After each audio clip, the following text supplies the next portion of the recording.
Hey guys, welcome back to the channel. This time we're going to be talking about an absolute gem.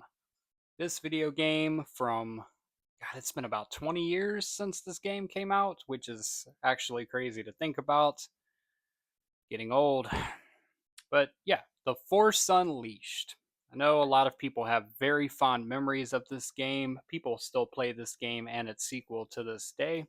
So we're going to be talking a little bit about this game and what made this game so awesome. This was one of the first Star Wars games that really puts you in control of the Star Wars universe. And I don't mean that in a term of open world or anything like that, but more so the limits of what you could do with your character. And I say that because Starkiller, who is the primary protagonist slash antagonist, depending on how you look at it, he's your primary character you play as in the game. And the limits of what he can do with the force through leveling up different force abilities. Let's just say there is a reason that it is difficult to bring him into canon without severely nerfing his powers. I mean, you're able to tap into the dark side more so than you've ever seen in a Star Wars project at this point. There's a reason it's called The Force Unleashed. It's really unleashing the Force. No pun intended. But aside from the very creative gameplay format, which invites you to all these different worlds and creative bosses, really good boss fights, the plot and story of the game is actually really interesting. I think at the time, the idea, because remember, this was before Ahsoka. So the idea of Anakin slash Vader having an apprentice was new, and the fact that it kind of made sense for Darth Vader to be secretly training someone to overthrow the Emperor. I mean, that is what the Sith do. That's kind of what they've always done. And of course, all along, the Emperor would know about it, and that would lead to problems. But I really like the idea of Vader going to Kashyyyk. He's hunting down this Jedi who has a son that he's trying to hide from the Empire, kills the father, kills the Jedi he's hunting down, and takes the son under his wing and realizes this is a small child that I can mold and train. And in my quest to overthrow the Emperor and get out from under the weight of this empire and actually be in charge of my destiny again is something that's very interesting to Vader. And throughout the game, your character Starkiller interacts with several intriguing characters, all who are brand new introduced in this game.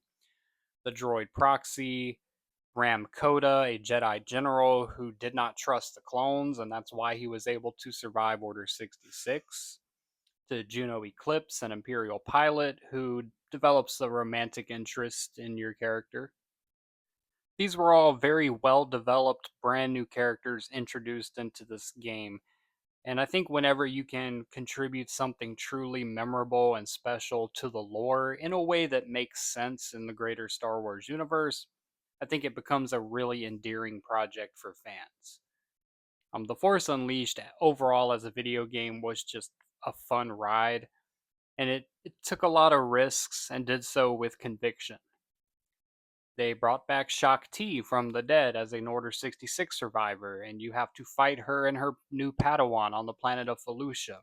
And she's become kind of this savage tribal warlord. And oh man, it's just fun.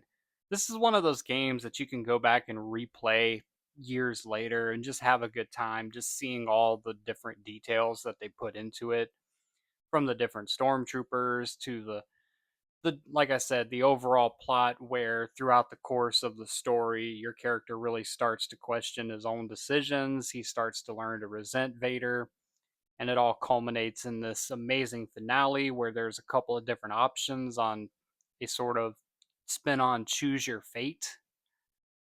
So there's a couple different endings you can get, and just to see the character development that happens not only with your character but the other ones that are introduced throughout the game, really solid piece of Star Wars history that is very much appreciated even to this day. I don't believe that this game necessarily needs a remake.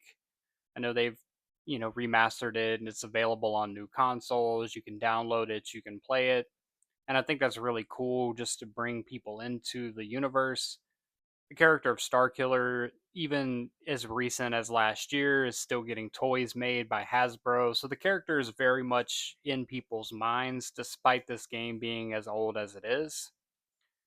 In another video, we'll talk about the sequel, which does a little bit different and, in my opinion, wasn't as good as the original. But all in all, Star Wars The Force Unleashed, if you haven't played it, I highly recommend it. If you're a fan of just being able to have fun in a game, which, let's be honest, that's what video games are supposed to be. You want to be a Jedi or a Sith that's doing these impossible things.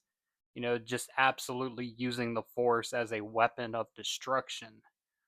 And that fits into the mythos of Star Wars because that's what the Sith view the Force as. And being able to take that to a whole other level, really, really, really awesome.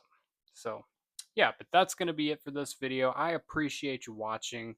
As always, you should hit that subscribe button so you don't miss out on any other content.